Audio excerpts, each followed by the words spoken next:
keep it real with ya. But let me get to some good stuff that happened to me. So, one of the good things that happened to me is I started physical therapy again this week for my pains. If you watch the chronic illness video, you know I got a lot of them, but they're really all connected to my mental health and my trauma. So I go to this new physical therapist, and I'm already upset because I'm like, it's gonna be $80 a session. Am I gonna see her twice a week, every week? What's about to come out of my pocket? That's really what I'm thinking about.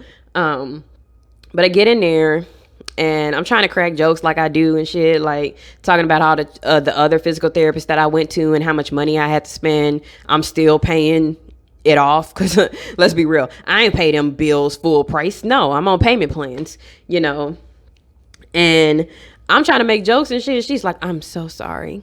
I'm so sorry. You don't deserve that. And I was just like, damn, man, like crack a joke or something. Like, I'm trying to be light here. Calm down. But she was just really, really authentic. And I think it makes people like me who have anxiety uncomfortable when someone's willing to just sit with you in that uncomfortable space. Like you're upset and they just sit with you in that upset, as opposed to when I try to like, you know, talk away from it or something. And then we were doing physical therapy. So she went vaginally this time because she was telling me about how what the other physical therapists were doing. She knew who they were. Wasn't the actual physical therapy that I needed. They were just doing it because, yeah, they get paid. They're not going to say, no, I can't see you. Go to somebody more qualified. But she was like, you shouldn't have went to them. You should have came to us from the beginning. And so I was like, so she, you know, goes vaginally. So she gets up in there. Obviously, me, I don't be doing nothing down there. So I was like, hold on, lady, slow down.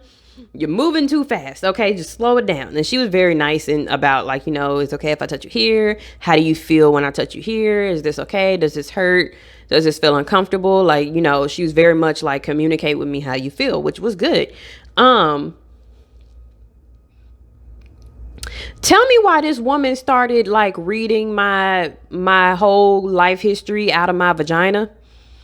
Like, I didn't sign no forms, and I know for a damn sure that none of my doctors or therapists have spoken to this woman. How the fuck this woman knew about half of my childhood traumas just from feeling around in my vagina? And it's not even to say like, you know, like if you were like sexually assaulted or something, she can tell by feeling you. No, this bitch could tell, like, she could tell I had a bad relationship with my mom. She could tell I had a difficult relationship with my sister. She could tell that there was a lot of yelling and anger in my family. She could tell that, you know, there was like some violence or like some lack of safety and security in the family. She could tell I got spanked. I was like, bitch, how the fuck you know that I used to get spanked? I ain't got a spanking in a minute. How the fuck you know that I used to get those as a child? Like, you can read all of this in my vagina like it's like Braille. And she's just like, yep. And there's your mom. And I was like, my mom's in my vagina? What are you talking about? You know, I was just so shocked. And the whole time she had this super like calming meditation music playing. And she was talking in such this soft voice. And like she was doing it. And first of all, it's already a very sensitive thing for somebody to be like wrist deep up in your vagina. I don't think she was that wrist deep, but it fucking felt like this bitch was touching my hips as deep as she was inside of me. But she was just like doing all this stuff, and she was like talking about my traumas like out of nowhere. Like she just knew that they existed. She knew the people in my life who had caused me strife and stress. And so for her to just start talking about them all of a sudden, like, bitch, I started crying. I ain't even gonna lie to you. Like, I was holding in the tears. She was like, let them out. And I let them hoes out. Morticia, you looking real suspicious next to my fancy goth martini glasses. I don't know what you think you doing over there. Hey. Yeah. You don't like that. But yeah, it was like, I was completely thrown off guard by this. It literally felt like trauma work, but with her hand up my vagina. And it was so crazy that she was explaining these things to me. And she was like, I can tell that she was like, I can tell that those other physical therapists wasn't doing the right things because this muscle that I'm feeling has been tight for about 20 years. And then she was like, how old are you? And I was like, I'm 25. And she was like, about 20 years. And I'm like, damn. And I was like, how you know that? And she was like, because it has wrinkles. I was like, what the fuck? I got wrinkles in the... I got wrinkles in my uterus, in my pelvic floor. I knew something about me was older than my actual age, but I didn't know it was coming from there. This was really, really weird. This whole thing was really weird for me. It was dark in there, she had the lights turned down a little bit. I was just like, this is a whole experience right now. And it was a lot to handle. And she literally was talking about pushing my mother out of my vagina. Like, she was like, we're going to push them out. Like, we're going to push she was naming people. She was like, we're going to push this person out. We're going to push this person. I was like, not naming them by name, but like their relationship to me. And I was just like, oh my God. And we were talking about safety and security. And she was like, okay, let's talk about how safe you are right now. Because you're saying you're safe. How safe are you? Describe to him. I'm like, well, I live alone. I lock the doors. And she was like, yep, keep telling me about this. And so as I was telling her about the ways that I was safe, it was like reminding my body that I was also safe. Because like I could say it, but did my body believe it? And she was working me through all of that. And that shit hurt. I ain't gonna lie. It did not feel good. I swear, I feel like people in my family who are like hypersexual or even allosexual, you think that you go somewhere like this and that is gonna feel good. Like, I remember people would tell me, oh, like when you go to the gynecologist and they examine you, like you're gonna have an orgasm or something crazy like that. And I was like, nigga, this is the most stressful thing I've ever done in my life. Why would I be aroused? This makes no sense. And so it's the same thing with physical therapy. Like, yeah, her fingers are in me, but nothing about this feels good or fun. It hurt. Because she was literally, I mean, this sounds different depending on what type of person you are, but she was literally on my walls and she was pushing them and moving shit. It's like she went in there and she didn't just rearrange the furniture. Like, she knocked down a wall. She was like, here's a secret door. Move this. There's a whole extra room in here. And literally she was like, we're opening another section of your pelvic floor up because your muscles are so tight that it's closed off and we're opening it back up. And I was just like, you mean you could go deeper in here? Oh God. Oh. Now I see where women be hiding them babies. Cause I didn't think that was space. But yeah, she was literally talking about lengthening the pelvic floor and shit. And she was like pulling and stuff. Well, I don't know if she was pulling for real, but it felt like she was pulling. You know what I mean? It was a lot. It was a lot to go through in 30 minutes, I think. I don't feel like we were in there for long. No. It was like an hour. She just came late. But it was from that I had decided that a couple people in my life was about to get blocked. I was about to block their numbers. Cause they were causing me a lot of stress. And if the fucking lady could read in my vagina that those people were causing me stress, that's a lot. Like, it's one thing for like my therapist to know, but it's written in my body. Like, my mom's like written in there, like it's her face or some shit, just like tattooed on the inside. Like, I am the one that causes your period cramps. I'm the reason they're bad. Who knows how she figured that out, but she figured it out. She knew. And I was like, this is ridiculous. These people need to be blocked. So I did. I blocked their numbers. She came back in. I was like, I blocked them. She was like, how you feel? I was like, I don't know. I'm kind of scared. Honestly, like when you deal with like narcissists and toxic family structures, blocking people or setting up boundaries is a scary thing because they will freak the fuck out on you. And like, you don't know, like they might pull up, you know what I mean? Depending on how dysfunctional your family is, they might pull up. So it's very scary to have to do something like that. I did it. And I mean, I called, I let my friends know, and I just let my therapist, I have two therapists. So the trauma therapist doesn't know yet because I saw this PT after her, but she gonna know on Monday. But this therapist that I see on the weekends, I let her know. And I was like, before you get mad at me, which she wasn't mad, but she was kind of like, that's an interesting decision, to where she kind of could understand, but she was also like, let's talk this out. And I talked it out. And it's basically one of those things where it's like, for the good of my mental health and physical well-being at this point, like some people just can't have access to me like they used to. And I got to be okay with disappointing some people. And I've had a couple times in my life where I've had to be okay with disappointing somebody, because I usually don't want to do that. I usually want to like help people and make people happy. But I've had a couple times when I had to be like, fuck your feelings, because it's about me right now. And it sounds really rude, but it's literally the best thing that I could do for my mental health at that time. Because I don't want to make people feel bad, but I be making myself feel bad. So I need to make myself feel good by, damn, son, where you going? Thought we had something going on here. Come on now, you playing. But yeah, so I just have to I have to hurt some feelings sometimes. And when you have boundaries, sometimes it's going to make people's feelings hurt. And that's okay, because you're not really responsible for how other people feel. You're only responsible for how you feel and doing the stuff that's best for you. So I had to do the stuff that was best for me and say, this person's not going to have access to me anymore. And I ain't even said no message, because I feel like when you send a message to a toxic person and let them know that you're not going to talk to them for a while, that prompts them to send you a million messages on all your social medias and everything like that. But in reality, I've noticed that if I don't talk to some certain toxic people in my life, if I just don't talk to them, they won't even know that I'm not talking to them, because they don't really give a fuck. And it will only be when I say that I'm not talking to them that all of a sudden that's when they want to talk to me. So you really kind of see, when you move different, you really see how the people around you, you see their actions a lot more clearly.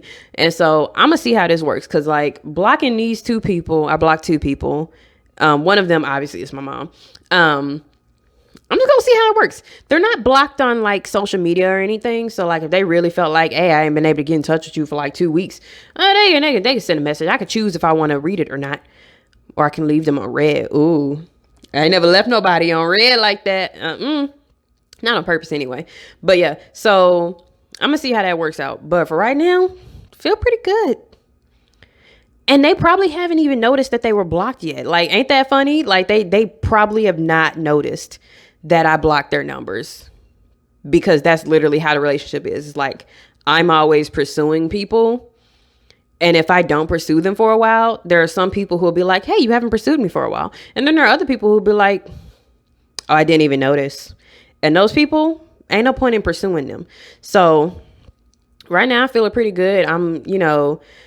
I even started feeling good at work. After seeing that PT, I was at work, can't nobody tell me nothing. I was back on my bullshit. I was like, can't nobody tell me nothing. I got all the great performance. My performance review was all 100%. It's you can't tell me shit about my job.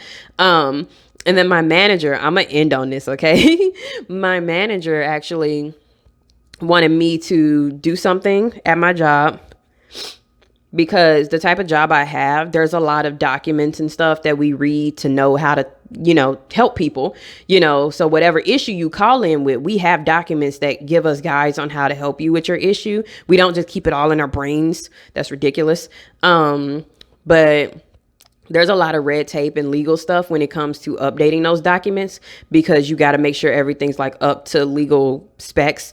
And that can mean that stuff just don't get updated. And so I've been making a lot of notes about things that aren't in our regular documents that I needed to add to my tool belt, I guess, to help me help people that I just learned in the job. And so do other people on my team. And so my manager came to me and she was like, I want you to create this database for the people on our team to go and find all the information that is not going to be in the other database, because that other database has legal guards on it. But this is going to be just for us. So there'll be no legal guards. And I was like, okay, cool. Interesting. She asked me and not my hating ass lead. But she asked me. And so I messaged her, not yesterday. I messaged her on Thursday saying, hey, can I stay late Friday? Because I hadn't had any time to do anything on this database. It's been a week. And so can I stay late on Friday so I can do the database stuff? It's in Microsoft Access, by the way. And I had never heard of it until my manager mentioned it. And she was like, cool, yeah. And let's have a meeting tomorrow to talk about what you've done. And I was like,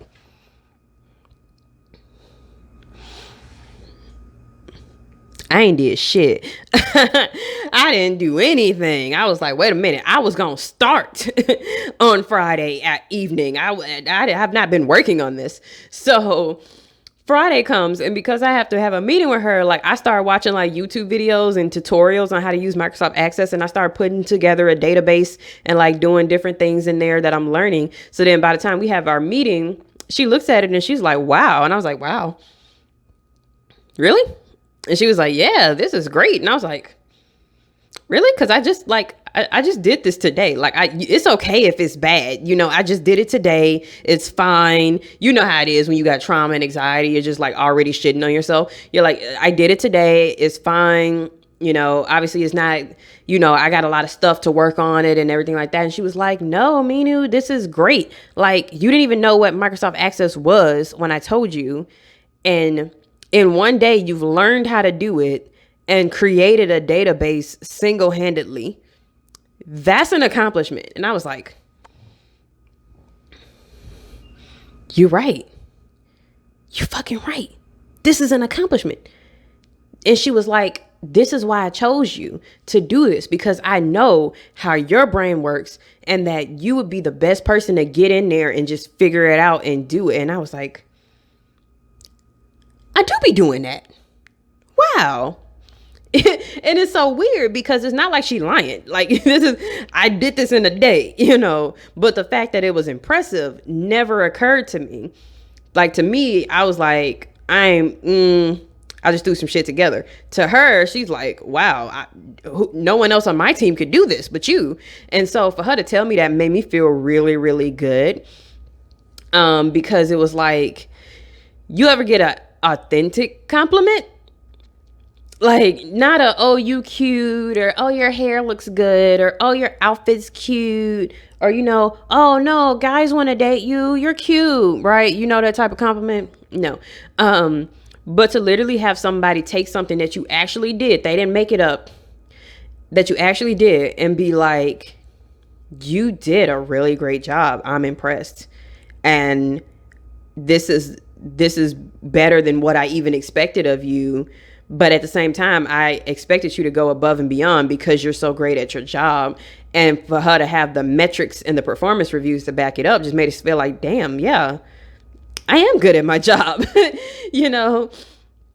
And she was like, this is why I wouldn't have anybody do this other than you, because I felt like you'd be the perfect person for this job. And then she was like, as much as I would love to have you work for me forever. And I was like, I know you want to move on to something bigger and better. I'm like, yes, these bills, they ain't getting no cheaper. I need to make some more money. It's no offense to y'all, but if I'm not getting a raise, I need to go on. I need to move on. And so she was like, this is going to be great for you to bring up on your resume and also in your interviews when you're going on to new jobs, because you can let them know that you single-handedly built a database by yourself and you're not even an IT person. And I was like, damn, you right. And it's weird because I kind of knew she was setting me up for this type of situation because of the fact that my trauma therapist caught that shit back in February. Like, my trauma therapist back in February was like, your manager's setting you up for success. She knows that you want to leave and she's setting you up to have like a lot of great accomplishments so that you can pull that out in your interviews and do great in your interviews. And I was like, no, she's not. Why would a manager like make you good knowing that you're gonna like go somewhere else? Like, why would they train you up to have accomplishments and shit knowing you got to go somewhere else? And it just didn't make any sense to me because of all the shitty job experiences I had. And for her to like admit it like now in the end of July, I'm like, wow, this is real. Like, it feels real. And the fact that it's been a pattern. And I told my manager, and this is one of the things you gotta know, if you have a good manager and you let them know that you're someone who needs a lot of reassurance, and then they adjust themselves to give you more reassurance and give you more feedback, that's a really good manager. And I wish I could take it with me. But I told her when I first started working with her that I am somebody who I have a lot of anxiety. I worry a lot. And I need consistent feedback and reassurance that I'm doing a good job. And she took that and she used that. But instead of just saying, oh, don't worry, you're doing a good job. You're doing a good job. Like somebody trying to like placate a child. She literally took the things that I did and she recognized those achievements and accomplishments. When I got compliments from managers and directors on my work, she would send out an email to the department and be like, let's compliment Minu because this manager felt like she did a really great job and she was really knowledgeable and this, things that were real and tangible. It wasn't just fluffing. It wasn't just patting you on the back to make you feel good. It was like, you did something and you deserve recognition for it. Like, that's how my manager feels for me. And that is really, really big when you think about being somebody with a trauma background who thinks the worst of themselves always and is always putting themselves down. It is really, really huge for me to have somebody who can like show me tangible evidence that I'm doing a good job, and then also to get that repeated feedback from her and from other people, because then you're creating a pattern in your mind of you are good at your job. You are worthy. You are good enough. You are smart. You are capable, you know, and you didn't have to ask people to tell you that. You didn't have to stand in the mirror and say mantras or whatever you call them to kind of like manifest it for yourself. Yeah, it came externally, but it was well deserved. You didn't have to go fishing for compliments. You didn't have to be like, but I did good today, didn't I? I didn't have to do that because I did good. And she took that and she recognized it and was like, for somebody who's ready to get up out this job, you are doing a lot of work to make this job easier for the people who come behind you. And that is saying something. And it's true. I want the job. I'm not one of those people who's like, I had to struggle, so you got to struggle. I'm one of those people who's like, I had to struggle. I don't want other people to struggle. And so even though I want out this job, I want the people who come in behind me to have a better chance of not surviving, but have a better chance of success when they come into this job. And so if I can put together stuff for those people to come in, or even train the people when they come in so that they are set up for success, then that's good for me, because I gave them something that I didn't have. And that feels good to me. I don't understand those other people who think that that's stupid. Like, no. And, you know, also my manager gonna remember me. You know what I mean? Some of these people are going to remember me as the person who was there when they needed help, when they were confused, when they had a difficult caller and they didn't know what to do. And I jumped in to help them, not because I wanted credit or because I, you know, think that they're bad at their job. They needed help and I helped them. And then I'm also, you know, the person who like boosts other people up when they're feeling down, because that's what I want people to do for me. So why wouldn't I do it for other people? It just makes sense to me. I don't know. You know, I have been in therapy for a long time. Maybe that's what happens when you go to therapy. But I be out here trying to uplift everybody around me. You know, we on the same team. We are up together. Even when the other people who are employees of the same company call in and they all mad because they feel like they've been disrespected, I'm trying to help them people too. I'm trying to help them like have a good job.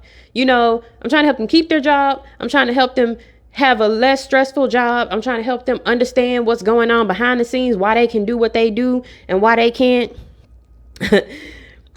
Some of them though be disagreeing with me, but like, nah, I could totally do this. I'm a manager. Don't worry about it. And I'll be like,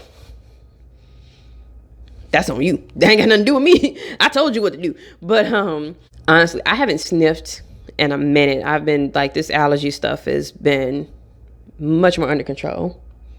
It's so cute that Morticia sleep. Let me see if I can.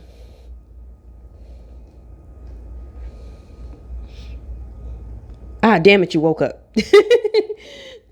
I was trying to be slick. With her and like get an image of her sleeping next to me, because she's just been asleep. But she woke up when I moved the camera, unfortunately. But yeah, that's all I want to tell you guys about today. But I'm glad that I got it out. Like, I really wanted to make more videos, to even have like upload some videos of like Sadie and Morticia, and like literally, like I said, like I was mentally unstable. I was depressed. I was stressed. I had anxiety out the wazoo, and I just felt like I couldn't do anything. So it makes me good that I'm in a place where I feel good enough to make these videos again. And it's not even about like, you know, it's not like I want to do 2 videos a week or, you know, double videos or anything like that. It's really about me getting in the habit of coming here and sitting down and making these videos at least once a week. So even if I make something that goes on for multiple weeks, I still want to every week be able to sit down and like talk about what's going on with me, and maybe even give people some advice or some guidelines about what can help make them better. Like, you know, how to do boundaries. I'm still working on them, but I've done some. You know, how to deal with trauma triggers. I'm learning things and I want to share them with you. You know, and just like the different experiences that I have. And, you know, That's really just all I'm here to do. But anyway, thank you guys for listening, for watching this video or videos. Thank you for watching all my videos. You know, some of y'all have been really good about, you know, commenting and everything. Again, like I always say, if you have similar experiences, or if you can relate to what I'm saying, or if it resonates with you, go ahead and say it down in the comments, because I want to know. I want to know if this is, you know, I'm just talking to a wall or not. I don't know. But it does make me happy when you guys come in and you like share your experiences and you talk through stuff, because you might not get to do that with other people. So at least this is a place where you can come in and do that. Love you guys. Take care of yourself. Drink your water. I need to drink more water. I don't know what I'm playing right now. I need to drink more water. Drink your water. Get plenty of rest. Some of y'all ain't sleeping. I know. I'm looking at you. I know y'all ain't sleeping. You're laying in bed at night thinking about everything else, and you ain't take some melatonin if you need to. Take 2 melatonin if you need to. You know, talk to your doctor if this has gone on for like too many days in a row, but get some rest, some consistent rest. Drink your water and take care of yourself. Really, I mean that. I know that I feel like every time I make these videos, like, I know I'm not the only one out here struggling. I know I'm not. Take care of yourself and reach out to people when you're feeling some type of way, so that, you know, you never know who might be thinking about you, but they scared to reach out like you scared to reach out. I've had that happen a couple times lately, that someone was just like, hey, are you okay? And I'm just like, oh, I'm so glad someone asked. So you never know. But yeah, take care, you guys. And I'll see you in the next video. Bye.